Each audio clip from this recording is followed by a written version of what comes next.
merupakan sumber daya yang sangat penting bagi kehidupan seluruh makhluk hidup yang ada di muka bumi. Air merupakan kebutuhan primer yang wajib dipenuhi bagi kehidupan makhluk hidup yang bernyawa. Tanpa air, kehidupan di bumi akan musnah begitu saja. Manusia sebagai makhluk hidup yang selalu membutuhkan air, dari bangun tidur sampai tidur kurang. Kebutuhan air pada manusia punya air yang bersih dan kaya akan oksigen, khususnya untuk kebutuhan untuk dikonsumsi seperti untuk dimasak dan untuk diminum. Kebutuhan air sangatlah banyak. Cadangan air di bawah tanah akan menjadi barang yang mewah.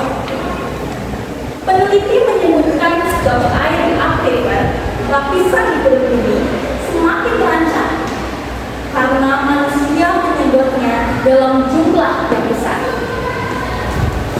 8 dari 37 akibat terbesar di bumi dalam kondisi gawat.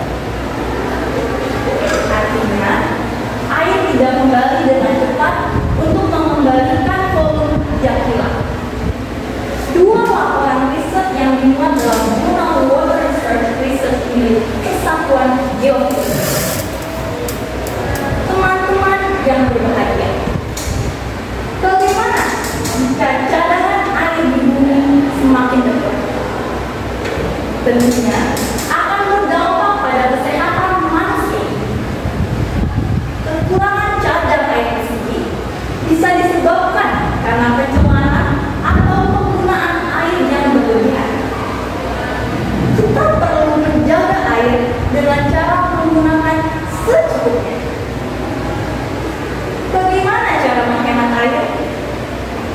Menghemat air dapat kita lakukan dalam kehidupan sehari-hari.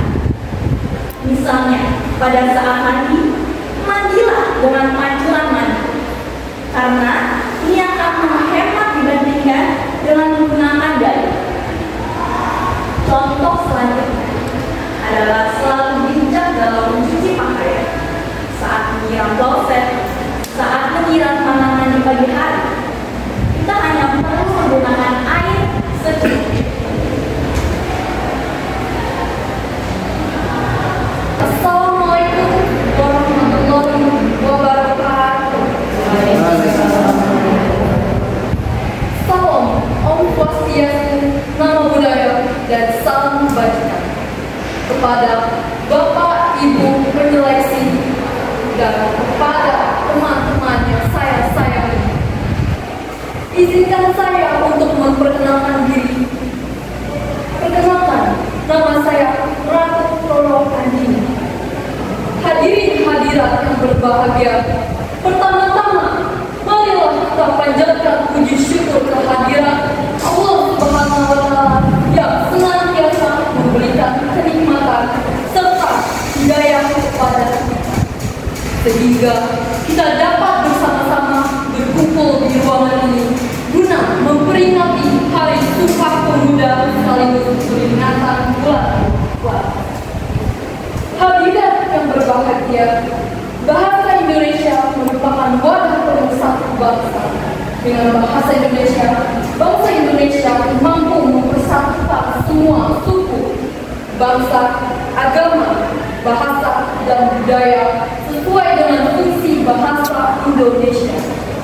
Bahasa Indonesia tetap menjadi lambang identitas nasional dan pemersatu bangsa seiring dengan kemajuan zaman dan perkembangan bahasa di dunia. Kita tentu ingat sejarah Sumpah Pemuda pada tanggal 28 Merdeka.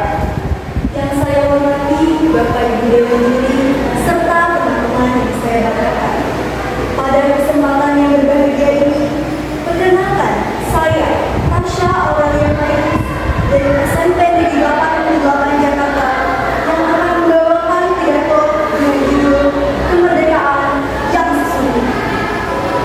Hadirin yang berbahagia, marilah kita panjatkan puji dan syukur kehadiran Allah Subhanahu wa Ta'ala atas segala nikmat serta karunia ketiga, kita dapat berkumpul di hari yang cerah ini dalam keadaan